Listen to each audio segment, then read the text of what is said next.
습니다. 오늘은 하박국 1장 말씀을 나눌게요. 12절 말씀입니다. 선지자가 이르되 여호와 나의 하나님 나의 거룩하신 이시여 주께서는 만세 전부터 계시지 아니하시니이까 우리가 사망에 이르지 아니하리이다. 여호와의 주께서 심판하기 위하여 그들을 두셨나이다.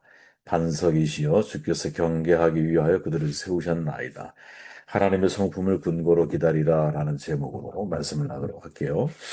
선지자 하박국은 나홈이 예언했던 니느웨가 멸망한 후부터 예루살렘이 멸망하기 직전까지 예언한 사람이죠. 당시 유다의 위협은 아수르 제국을 무너뜨린 바벨론 제국이었어요. 하박국은 유다 말기 하나님의 백성들이 타락해가는 모습을 지켜보면서 남유다도 북이스라엘처럼 바벨론에게 멸망을 당하지 않을 수 없겠구나 하는 불안감을 떨칠 수가 없었죠.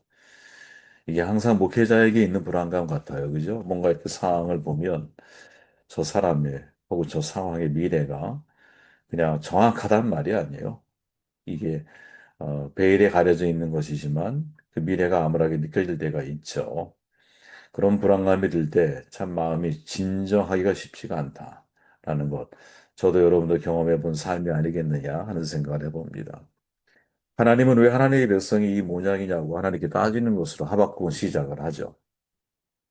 하나님의 대답은 하박국 선지자가 원하는 것과는 정반대의 것이었습니다. 하나님의 계시는 상상조차 무서운 일이 일어날 것이라는 묵시였죠.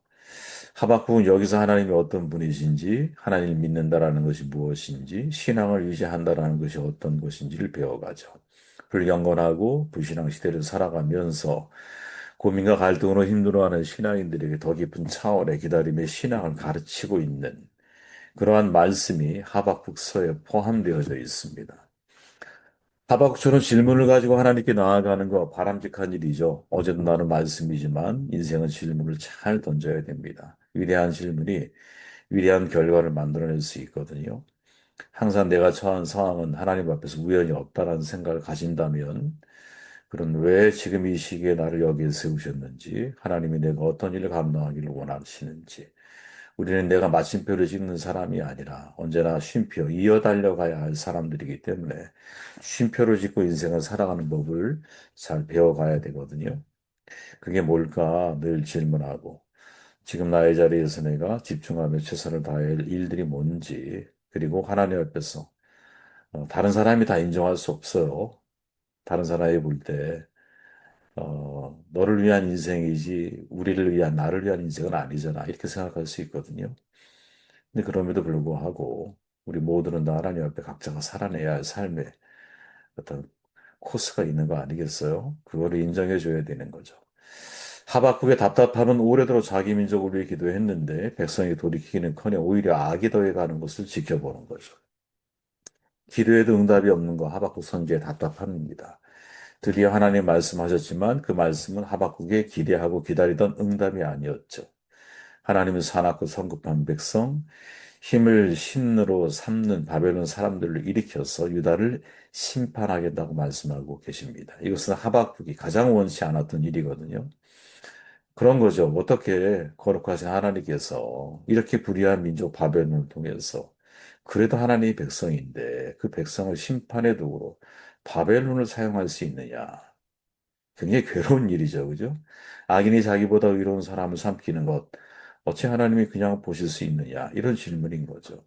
우리에게도 이런 질문이 있거든요. 그래, 우리 하나님의 자녀야.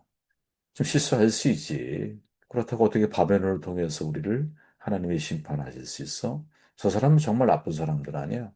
그 나쁜 사람을 통해서 어떻게 하나님의 교회를, 하나님의 그리스도인을, 하나님의 나를 심판하실 수 있어? 이런 생각을 우리는 가질 수 있다라는 거죠. 그러니 이런 생각 속에서 하나님의 때를 기다린다라는 것이 얼마나 힘겹고 어려운 일이냐. 쉬운 일이 아니에요. 기다림에 관한 구약적 메시지를 보면 여러분, 자기 백성을 죄에서 구원할 메시아, 즉 그리스도에 대한 기다림이 주제이잖아요. 이게 구약의 핵심이야. 신약에서의 기다림의 핵심이 뭐냐? 예수님 당시에 성령에 대한 기다림이거든요. 예수님이 이 땅에 오신 이후에 너희들은 위에서 임하신 성령을 기다려라. 오순절 성령의 역사가 나타나잖아요. 승천 이후의 기다림은 마지막 심판에 대한 기다림이고 예수님과 같은 생명의 부활과 새하늘과 새 땅에서 영생하게 되는 하나님 나라에 대한 기다림이죠. 그래서 이 성경적 의미의 기다림은 전체적으로 세 가지 의미로 정리할 수 있는데, 첫째, 성경적 의미의 기다림은 인간으로 살 수 없기 때문에 기다릴 수밖에 없는 기다림이라는 거예요. 무슨 말이냐면 내가 할 수 있는 일이 없다라는 거야. 하나님의 때에 대한 기다림. 내가 할 수 있는 게 아니잖아요. 참 답답하죠, 그죠? 내가 할 수 있는 게 아니니까. 인간이 할 수 있다면 그것은 진정한 기다림이 아니라는 거죠. 이게 성경이 내포하고 있는 기다림의 의미의 중요한 메시지 가운데 하나라는 거야. 또한 성경의 의미의 기다림은 하나님의 계획을 이루는 것을 기다리는 거죠.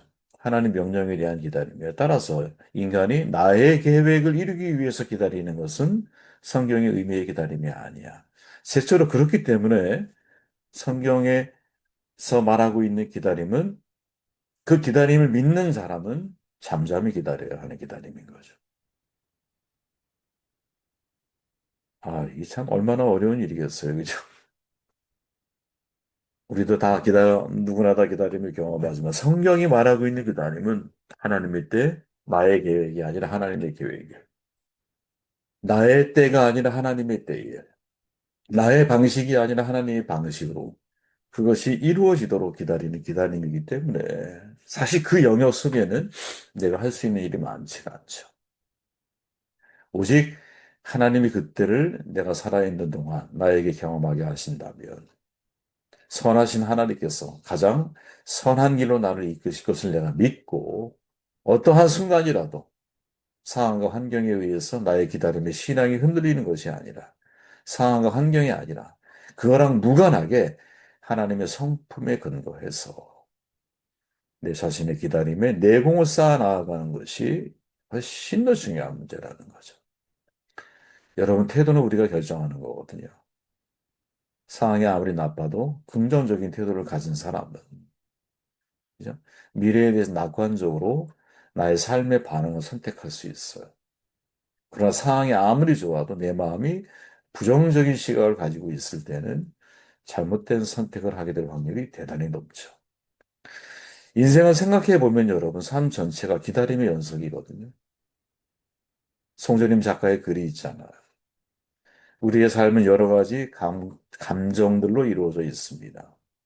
사람들과 만나고 부대끼면서 이렇게 여러 가지 감정을 가지고 사는 게 인생입니다. 하지만 이 감정들은 우리의 생활 전체로 놓고 볼 때 겨우 1%만 차지할 뿐이라고 합니다.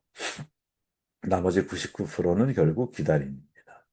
행복이 오기를, 사랑이 오기를 바라고. 긴 기다림의 복도를 지나 다가오는 행운의 발자국 소리, 그것을 기다리는 것이 바로 우리가 사는 일이죠. 만남의 순간은 오랜 기다림 끝에 오기도 하고, 어느 날 갑자기 오기도 하고, 찰나로 지나가기도 합니다. 그런데 기다림의 순간은 늘 설렙니다. 기대감이 불고 행복합니다. 아침이 온다라는 것은 그 발자국 소리가 하루의 길이만큼 더 가깝게 다가왔다라는 기쁜 증거입니다.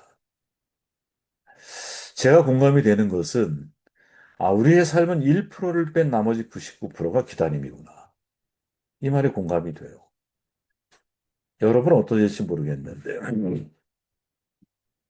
성장하면서 어른이 되어 간다라고 하는 걸 가만히 놓고 보면 기다림의 연속이구나.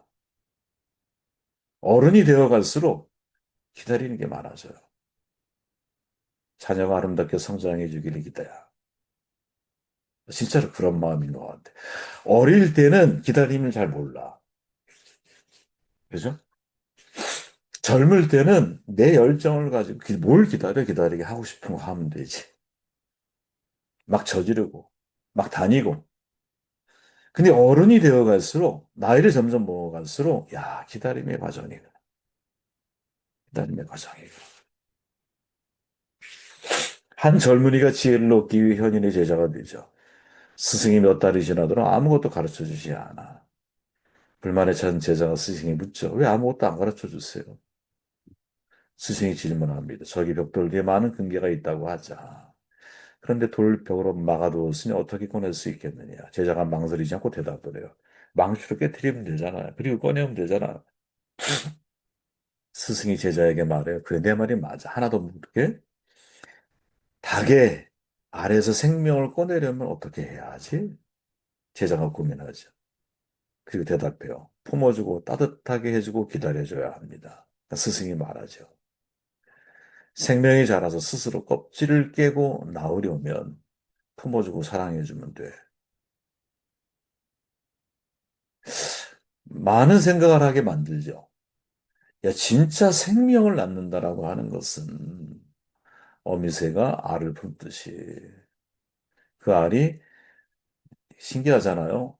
물론 줄탁동사라 그래서 알이 깨고 나오기 시작할 때 어미가 도와주는 것은 있지만 어미 스스로 먼저 알을 깰 수는 없잖아. 그럼 죽은 거 아니야. 남이 깨주면 후라이가 되는 거야. 후라이. 계란 후라이가.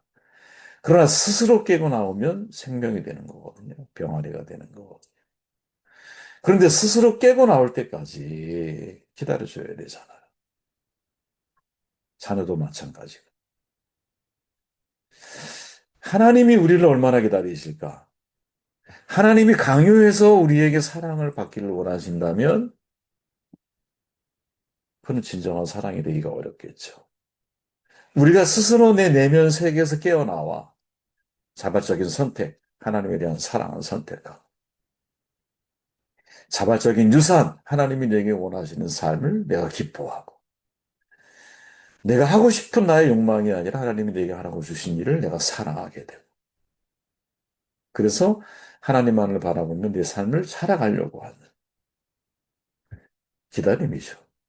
예수님이 그런 기다림이셨죠. 예수님은 아버지 하나님의 마음을 알잖아. 이 땅에 오신 목적 자체가 뭐예요? 아버지의 뜻을 행하기 위해서.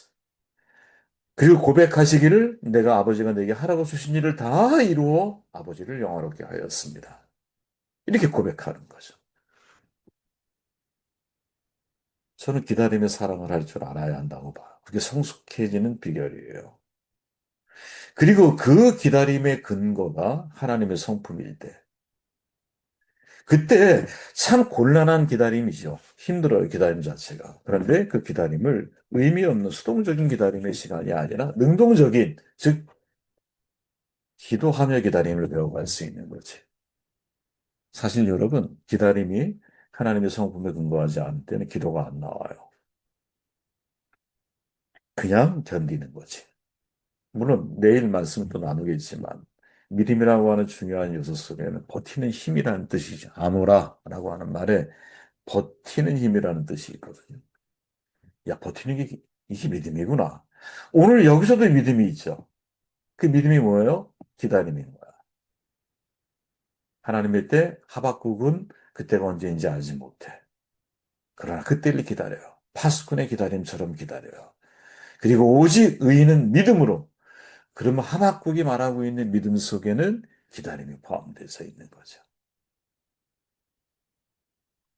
그 기다림 속에는 하나님의 성품을 하나님 가장 선한 길로 가장 선한 방식으로 나의 삶 가운데 응답하실 것이다. 나를 그렇게 이끌어 가실 것이다. 이 사실에 대한 흔들리지 않는 믿음이 저와 여러분들 가운데 있기를. 그리고 그 믿음을 근거로 해서 기다림의 신앙이 단련되어지는 우리가 되시기를 주의로 축원합니다.